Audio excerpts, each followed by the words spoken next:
अजितदादांचा पॅटर्नच वेगळा आहे। काम करण्याच्या स्टाईल पासून ते तडकाफडकी निर्णय घेण्याच्या आपल्या स्वभावामुळे दादा इतरांपेक्षा हटके ठरतात। आता हेच बघा ना, आपलं पॉलिटिकल ब्रँडिंग करण्यासाठी त्यांनी पिंक ही जरा हटकेच थीम निवडली। आता तर थेट उमेदवारांची यादी देण्याऐवजी त्यांनी AB फॉर्म देऊन अजितदादा पुन्हा एकदा चर्चेत आलेत। तब्बल 18 जणांना हे फॉर्म देऊन त्यांची उमेदवारी जाहीर करण्यात आली आहे। अर्थात सगळेच मुरब्बी अनुभवी राजकारणी, पण सध्या स्थितीत जरा वेगळीच आहे। या सर्व 18 खेळाडूंपैकी तब्बल 10 उमेदवार डेंजर झोन मध्ये आहेत। महाविकास आघाडीची ताकद, तिसऱ्या आघाडीचा दणका, मनोज जरांगे इफेक्ट अशा बऱ्याचशाच गोष्टी याला कारणीभूत असू शकतात। मात्र हे तितकंच सत्य आहे की अजितदादांचे 10 मातब्बर उमेदवार यंदा आमदार होण्यासाठी जीवाचं रान करताना दिसतील, तर बहुतांश विद्यमान आमदारांना घरी देखील बसावं लागेल। अजितदादांचे डेंजर झोन मध्ये असणारे हे 10 उमेदवार नेमके आहेत तरी कोण, तेच पाहूयात आजच्या स्पेशल व्हिडिओतून। हॅलो, मी ओमकार आणि तुम्ही पाहताय हॅलो महाराष्ट्र। यातलं पहिलं नाव येतं ते म्हणजे राजेश विटेकर यांचं।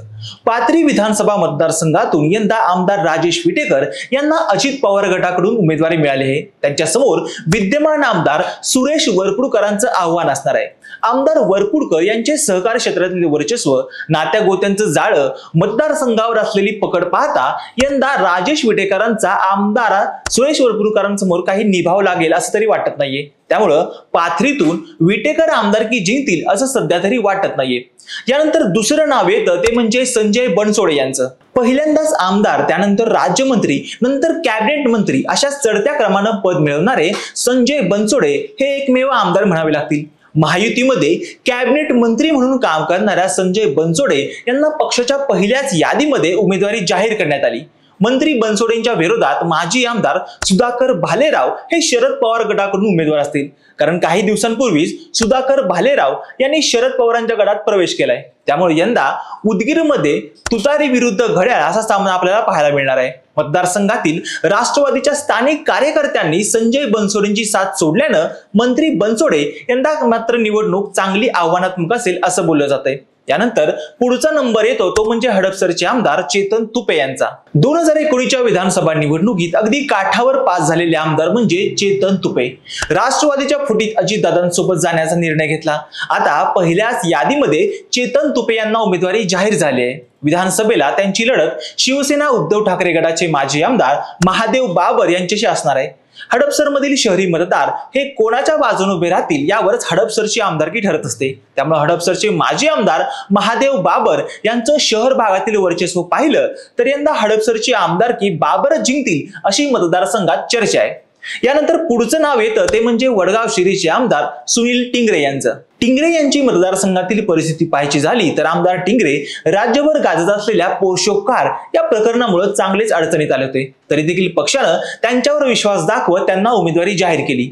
तर दुसऱ्या बाजूला शरद पवार गटाकडून माजी आमदार बापूसाहेब पठारे यांचं आव्हान टिंगरेंसमोर असणार आहे। यानंतर पुढचं आणि महत्वाचं नाव येतं ते म्हणजे दिलीप वळसे पाटील यांचं। वळसे पाटील हे शरद पवारांचे अतिशय जवळचे सहकारी म्हणून ओळखले जायचे। अजित पवारांच्या बंडात वळसे पाटील यांनी त्यांना साथ दिली असे जेव्हा समजले तेव्हा त्यांना मात्र आश्चर्याचा धक्का बसला। यंदाच्या विधानसभेला दिलीप वळसे पाटील यांच्या विरोधात राष्ट्रवादी शरद पवार गटाकडून भीमाशंकर सहकारी साखर कारखान्याचे चेअरमन देवदत्त निकम यांची निवडणुकीची तयारी सुरू केली। शरद पवार गटाकडून जर देवदत्त निकम उमेदवार असतील तर निवडणूक वळसे पाटील यांना अवघड जाईल अशी मतदारसंघात एकूण राजकीय परिस्थिती आहे। त्यामुळं अजित पवार गटाच्या 17 उमेदवारांमध्ये सर्वाधिक डेंजर झोन मध्ये वळसे पाटील यांची सीट लागते। यानंतर पुढचं नाव येतं ते म्हणजे चंदगडचे आमदार राजेश पाटील। पाटील यांनाही पहिल्याच यादीत स्थान मिळालंय। पाटील यांच्या विरोधात शरद पवार गटाकडून माजी मंत्री बाबासाहेब कुपेकर यांची मुलगी नंदिनी बाबुळकर या निवडणूक लढवणार आहेत। मतदारसंघातील कुपेकर घराण्याचा असलेले वलय आणि बाबासाहेब कुपेकरांची पुण्याई यावरती नंदिनी बाबुळकर या आमदार राजेश पाटील यांना पराभवाचं पाणी पाजतील अशी मतदारसंघात शक्यता वर्तवण्यात येत आहे। यानंतर येतात इंदापूरचे उमेदवार आमदार दत्तात्रय भरणे। माजी मंत्री हर्षवर्धन पाटील यांना शरद पवारांची तुतारी हाती घेतल्यामुळे यंदाची निवडणूक ही आमदार भरणे यांना अवघड जाणार आहे, यात काही शंकाच नाहीये। आमदार भरणे यांचा मतदारसंघातील तुटलेला संपर्क आणि गेल्या 10 वर्षात सत्तेत असूनही धनगर समाजाला न देऊ शकलेलं आरक्षण या कारणांमुळे दत्तात्रय भरणे यांना यंदाची आमदारकी टिकवणं सोपं नसणार आहे। यानंतर येतात बिग बी मंत्री छगन भुजबळ। महाराष्ट्रातील एक प्रभावी मंत्री म्हणून भुजबळ यांचं नाव संपूर्ण राज्याला परिचित आहे. यंदा भुजबळांची आमदारकी धोक्यात आली आहे ती म्हणजे मनोज जरांगे पाटील यांच्यामुळे. मराठा आरक्षणासाठी आंदोलन करणाऱ्या जरांगेंनी भुजबळ यांना टार्गेट केल्यामुळे राज्यभरातील मराठा समाज हा भुजबळ यांच्यावर नाराज आहे.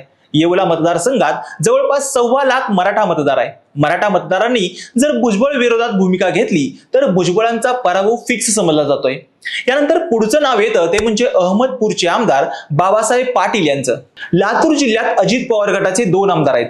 पहिल्या यादीत संजय बनसोडे तर बाबासाहेब पाटील या दोन्ही आमदारांना उमेदवारी जाहीर झाली आहे. तर बाबासाहेब पाटील यांच्या विरोधात शरद पवार गटाचे माजी आमदार विनायकराव पाटील यांचे आव्हान असणार आहे. अहमदपूरमध्ये यंदा घड्याळ विरुद्ध तुतारी अशीच लढत आपल्याला पाहायला मिळेल. सध्या तरी मतदारसंघात तुतारीच्या विनायक पाटलांचं पारडं जड मानलं जात आहे. यानंतर शेवटचं नाव येतं ते म्हणजे जुन्नरचे आमदार अतुल बेनके यांचं. 2019ला राष्ट्रवादीकडून अतुल बेनके हे निवडून आले होते.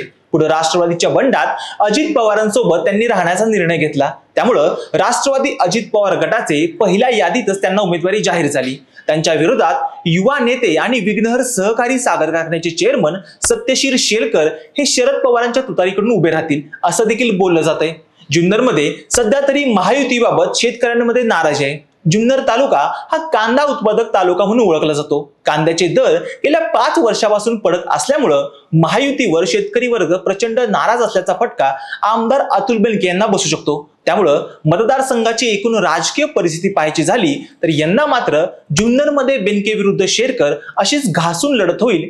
त्यात शेरकर हे बाजी मारतील अशी मतदारसंघाची एकूण परिस्थिती आहे. आता एकूण जाहीर झालेल्या अजित पवार गटाच्या 17 पैकी 10 उमेदवारांचा आढावा घेतला तर या 10 ठिकाणचे विद्यमान आमदार मतदारसंघातच अडचणीत आलेले दिसत आहेत. त्यामुळं येणारी विधानसभा निवडणूक ही राष्ट्रवादी अजित पवार गटासाठी मात्र चांगलीच अडचणीची ठरणार आहे. आता राष्ट्रवादी अजित पवार गटाचे हे काठावरचे 10 उमेदवार आमदारकीची नौका पार करतील की मध्येच पराभव होऊन बुडतील हे मात्र काळच ठरवेल. बाकी तुम्हाला आमचा व्हिडिओ कसा वाटला ते मला कमेंट करून नक्की सांगा. आणि अशाच राजकीय व्हिडिओसाठी आमच्या हॅलो महाराष्ट्र या चॅनलला लाईक, शेअर आणि सबस्क्राईब करायला विसरू नका. व्हिडिओ शेवटपर्यंत पाहिल्याबद्दल धन्यवाद.